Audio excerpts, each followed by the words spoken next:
अच्छा, जो whisper theory हमने पढ़ी ओवरऑल, आप उसके उसके पोस्टुलेट यहाँ से आप भी यहाँ से भी उसको रीड आउट कर सकते हैं, लेकिन वो थोड़ा सा आपकी कन्फ्यूजन हटाने के लिए मैंने उसको थोड़ा सा इलाबोरेट किया। तो देखिए यही वो मॉलिक्यूल्स है, उनके स्ट्रक्चर इन्होंने ड्रा किए हैं, और इसके सामने ये और मॉलिक्यूल है कि सपोज़ ये है, इसका भी इसी तरह स्ट्रक्चर होगा। ज़रा घर में जाके अभी ट्राई करें, पेपर में आ सकते हैं। तो देखिए C2 है, 2 कार्बन बनाइए और कार्बन कार्बन के बीच ट्रिपल बॉन्ड है, और एक साइड पे एक हाइड्रोजन, दूसरे पे दूसरा।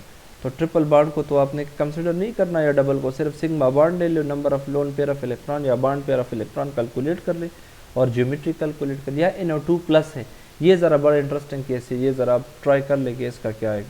देखिए ये दूसरा केस था BCl3 वाला या BF3 वाला, कि अगर आपके पास बोरान हो, उसके आखिरी शेल उसके साथ कनेक्टेड जो 3 एटम हो और तीनों के तीनों बॉन्ड पेयर हो, लोन पेयर 0 होगा, तो इसकी ज्योमेट्री ऐसे होगी। ये वो एंगुलर केस है मैंने बात की, इसकी ज्योमेट्री को हम ऐसे रिप्रेजेंट करते हैं।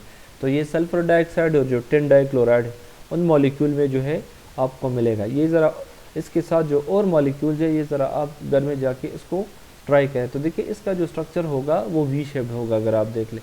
नेक्स्ट आपके पास क्या है, वो ये टेट्राहेड्रल से मेरा ये मुराद है कि देखिए ये ऐसी शक्ल में होगा, ये एक, ये दूसरा हाइड्रोजन, ये तीसरा हाइड्रोजन, सही है, और ये चौथा हाइड्रोजन। तो चारों जो हाइड्रोजन है वो कार्बन से मैक्सिमम फासले पे होते हैं, और इस ज्योमेट्री को टेट्राहेड्रल कहते हैं। तो ये SiH4 में भी है और सल्फेट आयन में भी है।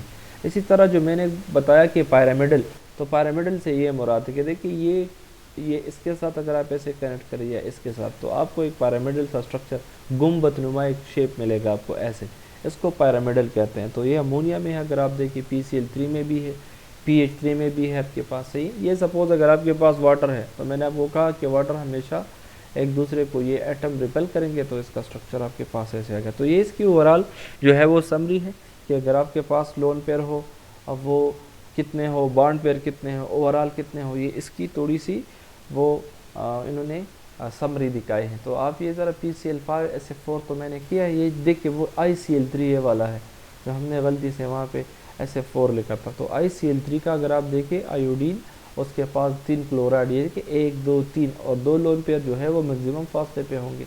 ये XCF2 का मैंने बताया था कि देखिए ये अब इसमें 2 आपके पास एटम्स अटैच है और 3 जो आपके पास है वो लोन पेयर ऑफ इलेक्ट्रॉन हो सकते हैं। इसी तरह अगर आप देखिए SF6 में, तो उसमें जो है सेंट्रल के पास 6 एटम्स अटैच है, 4 एक प्लेन में और ये 2 देखिए एक ऊपर और एक नीचे। इसी तरह इसमें भी यही है, लेकिन जो लोन पेयर है उसको हम मैक्सिमम डिस्टेंस पे, इसमें 2 लोन पेयर है तो 2 में दोनों मैक्सिमम पे, इसमें 4 लोन पेयर हैं, सही है, सॉरी 3 लोन पेयर है तो तीनों मैक्सिमम पे, और इसमें 4 है तो चारों मैक्सिमम पे।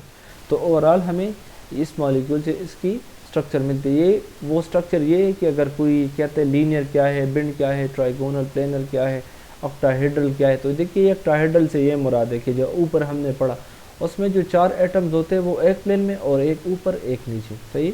इसी तरह अगर आप ये स्ट्रक्चर देख ले, ये देखिए जो अभी हमने पढ़ा, ये पिज़्ज़ा वाली एग्जांपल मैंने दे दी, ये देखिए ट्रायंगुलर टाइप यही है कि 3 एटम एक प्लेन में, एक ऊपर और एक नीचे, सही। तो ये सारे स्ट्रक्चर आप ज़रा दोबारा देख ले कि आपसे आपको क्या इन्फॉर्मेशन इससे मिलती है। तो यहाँ तक काफ़ी है, इंशाल्लाह नेक्स्ट लेक्चर में हाइड्रोजन बॉन्डिंग इंशाल्लाह पढ़ेंगे।